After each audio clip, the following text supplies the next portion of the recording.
खाना बदोश writers cafe जी महिरबानी। मुंहिंजे सिरे खां आउं ख़ुशनसीब आहियां। अॼु 25 मई 2023 ते मुंहिंजे सिरे खां मिर्ज़ा असदुल्ला ख़ान ग़ालिब, शाह अब्दुल लतीफ़ भिटाई, फैज़ अहमद फैज़ ऐं शेख हयाज़ जूं तस्वीरूं आहिनि। आउं उन्हनि जे साए में आहियां ऐं उन में असांजो शाइर शेख हयाज़ जे सफ़ेद वैशी खां वठी खिलणी ताईं जहिड़ियूं कहाणियूं लिखियूं, आउं उन जे साए में हीअ कहाणी पढ़ंदुसि। पर अञा बि हिकिड़ी ॿी अहम ॻाल्हि करण वारो आहियां त अॼोको ॾींहुं मुंहिंजे लाइ तमामु अहम आहे त मुर्शिद ऐं तिलस्मी हक़ीक़त निगार मार्केज़ साहिब जी तस्वीर जे हेठां उन जे साए में आउं कहाणी पढ़ी रहियो आहियां ऐं मुंहिंजो इहो नसीबु आहे। ऐं आउं पंहिंजो ख़ुशनसीबी ते खाना बदोश राइटर्स कैफ़े जो शुक्रगुज़ार आहियां। कहाणी जो नालो आहे वक़्तु। हिन दिलरुबा औरत ब्यूटी पार्लर जे आईने में पाण खे ॾिठो। संदसि ब्यूटिशन दोस्त हुनखे अॼु ख़ूब सिंगारे छॾियो। आबशार ब्यूटी पार्लर पाड़े जे हिकिड़ी घिटीअ में जिते घरनि जी कतार हुई, कंहिं घर जे हेठिए मंज़िल ते हो। पार्लर अॼु मयन वक़्त खां अॻु सुबुह सवेर खुलियो हो जो हिन जी ब्यूटिशन दोस्त जवाहिर खे सिंगार ॾियणो हो। जवाहिर हिन जी पकी साहेड़ी आहे। हिन जो ख़ूबसूरत वर कंहिं सर्वे कंपनीअ में इंजीनियर आहे। हिन जी ड्यूटी जी तरतीब कुझु ईअं आहे जो 28 ॾींहं हू ड्यूटी ऐं 28 ॾींहं मोकल ते हूंदो आहे। जवाहिर खे पंहिंजे साहब सां घणी मोहबत आहे। हिन खे कम जे 28 ॾींहंनि खां पोइ 29 ॾींहं जो घणो इंतज़ारु हूंदो आहे जो ख़ुशीअ में न पई मापंदी आहे। सिंगार कबो, सुठी मानी ठाहिबी, इंतज़ारु कबो। इश्क हिन खे पंहिंजे मर्द सां आहे ऐं 4 साल थियल शादी खां वठी हाणे ताईं पंहिंजे वर सां इहो इश्क ऐं प्यारु बयानु करण खां मथे आहे। इहो मोहबत ऐं उन्स आहे जो हुन खां इहे सभु ख़ूबसूरत ऐं तयारियूं कराए थो। फिराक खां पोइ वसिल जी आजिया में ब्यूटिशन इहो सोचे मुस्कुराई ऐं पंहिंजे दोस्त जी ग़ैर मामूली ख़ूबसूरती खे ॾिसी उहा हैरान थी वई। हुनखे हिन महिल बेख्तियार ख़्यालु आयो त हीअ अॼु हाणे अॻे खां घणी दिलकश लॻी रही आहे। हिन एॾी ख़ूबसूरत औरत घटि ॾिठी आहे जंहिंखे जिस्म ऐं जवानी सां एतिरो चाउ हुजे। खेसि इहा ख़ुशी बि हुई त जवाहिर संदसि दोस्त आहे ऐं राज़दान साहेड़ी बि। साॻे घिटीअ में थोरो परियां हिकु सितारा शनास नौजवान पंहिंजे घर में निजूम जो अॼोके ॾींहं लाइ हिसाबु करे रहियो। जंतरी हिन जे साम्हूं खुली पई हुई। हिन मालूम कयो त अॼोके ॾींहं जो पहिरियों हिसो सितारा ऐं ज़ोहरा सां लॻापियल आहे ऐं इहो अॼोके सुबुह खे साद वक़्त में ज़ाहिर करे रहियो आहे। को तवको में न ईंदड़ सुहिणो ऐं हैरान कंदड़ इतफ़ाक़ साम्हूं अची सघे थो। सितारा शनास नौजवान मुतमइन मुर्कियो ऐं ॿाहिरि निकिरी घुमण जो इरादो कयो। जवाहिर पार्लर में पंहिंजूं शयूं संभालियूं, हैंडबैग खोले पैसा कढी अदायगी कई ऐं पंहिंजो ब्रेज़र हैंडबैग में रखी इन खे बंदि कयो। जवाहिर ही छो रखी बिरा हिन में, छा थी पियो? ब्यूटिशन संदसि छातियुनि जे दिलकशी खे ॾिठो ऐं चयो, पर इन्हनि जी बाउंसिंग घर पार्लर खां 2 घिटियूं अॻियां आहे, केरु ॾिसंदो? जवाहिर पार्लर में आहे जिते हू हल्की पर ख़ूबसूरत चाल सां हले पई ऐं ॻाल्हाए पई। वरी उजरे आईने में जो ख़ुदि खे ॾिठाई त पंहिंजी जवानी खां पाणी शर्माइजी वई। दोस्त ब्यूटिशन जी ॻाल्हि हुनखे सही लॻी। इन ई कदम आईने में सभु नज़र अची रहियो हो जेको हुन जी ब्यूटिशन दोस्त चयो। सिंगार, निखार ऐं रंगीन अखियूं जिन में ॿियनि रंगनि सां गॾु फ़ैरोज़ी रंग बि हो। इन्हनि अखियुनि जे सैर खां पाण बचाइणु मुश्किल हो, पर अॼु इन्हनि रंगनि जे जाइ ते संदसि वजूद में गुलाबी रंग बि हो, पंहिंजे साहब जे इंतज़ार जो रंग। हू बेपरवाही मां ब्यूटी पार्लर मां ॿाहिरि निकिती, अहिड़ी बेपरवाही जेका उन औरत खे मिलंदी आहे जा महबूब त हुजे पर संदसि महबूब जो मान बि हुजे। संदसि इंजीनियर वर ड्यूटी खां पोइ घर ॾांहुं सफ़र में हूंदो। इहे सोचे हिन जे चाल में अजीब गज़ब जी दिलकशी अची वई। इन चाल खे पुठियां खां हिन जी ब्यूटिशन दोस्त पार्लर जे ॿारीअ दर तां बीह ॾिठो ऐं दिलि में चयो त हीअ औरत हर तरह का ख़ूबसूरत आहे। हिन जे हलण जी अदा में दिलबरी आहे। हू काफ़ी देरि हुनखे पुठीरो वेंदो ॾिसंदी रही जेसीं हू घिटीअ जे मोड़ में गुम न थी वई। सितारा शनास नौजवान जेको पंहिंजे ख़्याल में पिया आयो, हिन ओचितो जवाहिर खे ॾिठो। हुन जे चहिरे जी ख़ूबसूरती, कद काठ खे ॾिसी, हुन जे अखियूं खोले विझंदड़ हुस्न जो तेज ॾिसी हुन जी दिलि धड़की। हुनखे लॻो त हिन जी दिलकशी जो तेज हाणे हिन महिल दिलि जे धड़कन खे बिहारे छॾींदो। हलंदे सितारा शनास जो पेर थिड़ियो। बेमाबा हुस्न तां नज़रूं हटाए हिन पंहिंजो पाण खे किरण खां बचायो। जवाहिर मुस्कुराई अॻियां घिटी में मुड़ी वई। इन नौजवान इंजीनियर जवाहिर खे SMS कयो, जेको हुनजो हस्बैंड आहे। इन नौजवान इंजीनियर जवाहिर खे SMS कयो त उहो हाणे घर ॾांहुं निकिरी चुको आहे। तॾहिं हू कंपनी जी आरामदाह डबल कैबिन गाॾी में पंहिंजी मंज़िल ॾांहुं कंपनी जे हदुनि जे आख़िरी शहर जे बस स्टॉप ताईं सफ़र में हो।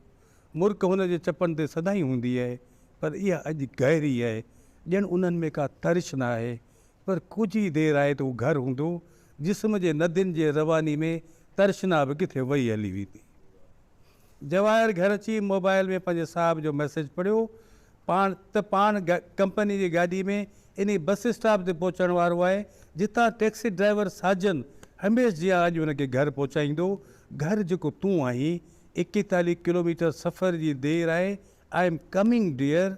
जवाहिर तमानत सां मैसेज पढ़ियो ऐं फ़ख्र सां मुर्की पई। इहा मुर्क ॼण चवंदी हुजे, अचो त सही, पोइ ॾिसजो त आजियां कीअं थींदी आहे। शहर जे बस स्टॉप खां थोरो परे चौवाटे ते रस्ते जे हिकु तरफ़ मोड़ ते हू बीठो टैक्सी पहुचण जो इंतज़ारु करे रहियो हो त जी हू पंहिंजे रिहाइश वारे शहर पहुचे। गुज़री वियल 3 सालनि खां हू हमेशह साॻिए मोड़ ते बीहंदो रहियो आहे। नौजवान इंजीनियर पंहिंजे पासे वारे रस्ते खां हिकु ख़ाली मुसाफ़िर वैन खे संदसि नज़र जे साम्हूं रोड जे ॿिए तरफ़ CNG स्टेशन ॾांहुं वेंदे ॾिठो। ड्राइवर जीअं सड़क पार पे कई त हुन हिकु ख़ूबसूरत नौजवान खे सड़क जे चौवाटे ते बीठल ॾिठो। हिकु शोल्डर बैग हुनजे कुल्हे में पियल हुई, हिकु वॾी बैग पट ते रखी। हिन खे लॻो त हू किथे परे जो मुसाफ़िर आहे ऐं सवारी जे इंतज़ार में आहे। हिन वैन CNG भराइण लाइ घुर्बल हंधि बीहारी ऐं चाबी क्लीनर खे ॾींदे चयो, ख़ुशकिस्मती आहे जो CNG जे क़तार में अॻियां सिर्फ़ु हिकु जीप आहे। हिकु डिघो इंतज़ारु तोखे करिणो कोन पवंदो। पंहिंजो टाइम 25 मिंट पोइ आहे। ऐं बस स्टैंड ते हलां थो, संगत वेठी आहे, ऐं तेसीं वज़म जूं 2 टे फूकूं हणी थो वठां। तेसीं तूं बस स्टॉप ते वैन असांजे नंबर ते अची बीहार। वक़्तु घटि आहे त बि ख़्याल सां अचिजे। वेंदे हू कुझु देरि रुकियो ऐं क्लीनर खे चयो, तुंहिंजी हीअ वैन हलाइण जो पहिरियों चांस आहे, ख़्याल सां हलाइजे।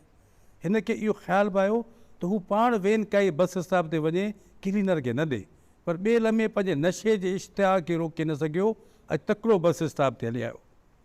चौवाटे जे मोड़ ते बि हिन खे घणो करे ख़्यालु ईंदो आहे। घर में पंहिंजी घरवारी जवाहिर जे मौजूदु हुजण जो ख़्यालु। संदसि घरु नंढो पर घणो ख़ूबसूरत आहे ऐं ख़ुशबूदार बि। ख़ुशबू जेका संदसि घरवारी जवाहिर जी आहे। हुन उन उगाह खे महसूसु कयो। सेल फोन कढी जवाहिर जी वॉलपेपर तस्वीर ॾिठी। गुल ई छोकिरी, गुलनि में वेढ़ियल जवाहिर जी तस्वीर ॾिसंदे हिन खे साजन टैक्सी ड्राइवर जो फ़ोन आयो त हिन खे 20 मिंट खनि देरि थींदी, जो कार जो टायर पंक्चर थी पियो आहे। ठीकु आहे, हाणे कुझु टाइम आहे, जेसिताईं साजन अचे तेसिताईं हिन सोचियो जवाहिर सां ॻाल्हि कजे। हिन कॉल कई, जॉब रूटीन्स यार, 28 ॾींहं, रातियूं ऐं तुंहिंजी यादि त आऊं बि कंदी आहियां। हीअ सरे कंपनी जी नौकिरी, फील्ड ते कमु करण जी अकेलाई, दिलि चाहे थी त नौकिरी छॾे तो वटि रही पइजे, देरि ताईं दूरि ताईं। छॾियो साहिबु, रोज़गार अवल, कमु करम आहे। ईअं त आहे, शुक्र आहे फील्ड वेझी आहे ऐं जॉब रोटेशन जो ड्यूरेशन बि एतिरो तवील कोन्हे। 28 ॾींहं कमु ऐं 28 ॾींहं मोकल। टैक्सी 20 मिंटनि जे फ़ासिले ते आहे, पहुचूं त गॾु आहियूं। बाक़ी 32 सीटूं आहिनि। इहो ॿुधी जवाहिर चपनि खे गोल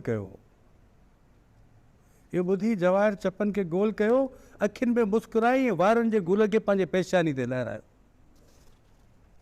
20 मिंटनि में गॾु आहियूं। इहो ॿुधी जवाहिर चपनि खे गोल कयो, अखियुनि में मुस्कुराई ऐं वारनि जे गुल खे पंहिंजे पेशानी ते लहरायो। हिन जो अॼोको पहिरनि दिलकश हो। नारंगी रंग जी कमीज़ ऐं पिंक ट्राउज़र जो कंट्रास्ट हिन जे ॻोरे रंग ते भलो लॻी रहियो हो। पंहिंजे अंदरि जे नरमाइटुनि जो ख़्यालु ईंदे हिन जे दिलि कयो त हू उॾामी हुन वटि पहुचे ऐं बेलिबास थी पए। 28 ॾींहंनि जी दूरी खां पोइ ईंदड़ कलाक बि हुनखे अलाए छो सदियुनि जो मामिलो लॻो। नौजवान इंजीनियर टैक्सी कार जो इंतज़ारु बि कयो या कुझु मिंटनि जे फ़ासिले ते हुई, जंहिंजे पहुचण जो ई हिन खे इंतज़ारु हो। इन खां अॻु हिकु कार हुन जे साम्हूं गुज़री अॻियां हली वई। उन में वेठल हिकु नौजवान छोकिरी जेका इंग्लिश जी लेक्चरर हुई, हिन जी नज़र इन नौजवान इंजीनियर ते पई जेको लॻो थियो कि सारी जो इंतज़ारु करे रहियो हो। हिन दिलि छिकींदड़ शख़्स खे ॾिसी संदसि दिलि में हिकु लहर उथी त हू खेसि पाण सां हमसफ़र करे हुन सां ॻाल्हियूं कंदी, हिन खे पंहिंजी मंज़िल ते पहुचाए पोइ कराची निकिरी वञे जिते हू पढ़ाए रही हुई। पर हू अॻियां निकिरी आई। हिन पासे वारी सीट ते रखियल शाइर वेल्ट विटमैन जे किताब खे ॾिठो। हिन खे उन मां कुझु सिटूं यादि आयूं। Stranger, if U passing meet me and desire to speak to me, why should you not speak to me and why should I not speak to you? तर्जुमो इहो थींदो, अजनबी वाट वेंदे जे तूं मूंखे मिली, छो न तूं मूं सां ॻाल्हियूं करी, छो न आउं तो सां ॻाल्हियूं करियां। उहो तर्जुमो हिन में कोन्हे ऐं मूं इहो हिते कयो आहे। उन्हनि सिटुनि खे ज़हन में दोहराईंदे खेसि वरी अजनबी नौजवान जो ख़्यालु आयो। हू तॾहिं 3 किलोमीटर अॻियां वधी आई, हिकु दिलबरी खां 3 किलोमीटर दूर। दिलि जे ख़्याल ते हुन वापसि मोटण जो इरादो कयो। कार फेराए वापसि इन नौजवान ॾांहुं मोटी जीअं हमसफ़र थी सघे। ॿिनि अजनबी छोकिरे ऐं छोकिरी जे विच में कुझु ॻाल्हियूं थी सघनि। हिन खे ख़बर न हुई त दिलि जो इहो ख़्यालु ऐं फ़ैसिलो संदसि ज़िंदगी जी दर्दनाक यादि बणिजण वारो हो। इन दौरान टैक्सी ड्राइवर साजन जो फ़ोन आयो त हू पहुची रहियो आहे। इन नौजवान इंजीनियर जो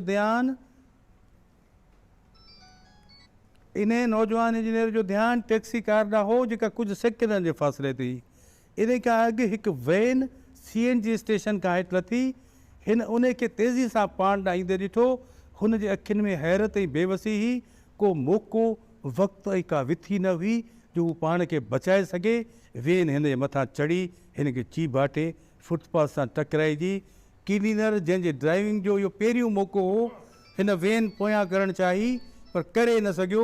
माॻी उन खे हिकु दफ़ो ॿीहर हुन जे मथां चाढ़े छॾियो। टैक्सी कार ॿिए लहज़े पंहिंजे मुसाफ़िर खे खणण लाइ उते ब्रेक हयो। साजन ड्राइवर रत जे वहकिरे खे ॾिठो ऐं वैन जे हेठां संदसि साहिब जो जिस्म चिचरियो पियो हो।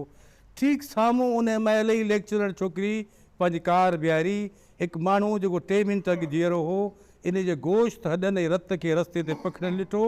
इन सॼे मंज़र हिन खे वीरान करे छॾियो। संदसि दिलि जूं वाइब्रेशन्स वधी वियूं, वाइब्रेशन्स जेके हाणे सॼी हयाती हुन सां गॾु रहणियूं हुयूं। हींअर हू कार जे स्टीयरिंग ते मथो रखी सुॾकी रही हुई। मुंतशिर ख़्याल हिन ज़हन में हलंदा रहिया। अजनबी जे वाट वेंदे तूं मूंखे मिली, हीउ छा यार, ईअं थींदो आहे छा? हिन जे अखियुनि में लुड़क हा ऐं बेहिसाब हा। गोश्त जो ढेर रोड ते चंबड़ियो पियो हो। इन खे ॾिसी साजन हिकु अंधो जे ज़ेर सर बेहोश थी सड़क ते किरण खां अॻु सोचियो, काश हू 30 सेकंड अॻु पहुचे हा। पर इन खां अॻु नौजवान इंजीनियर लाइ वक़्तु ख़तमु थी वियो। Thank you.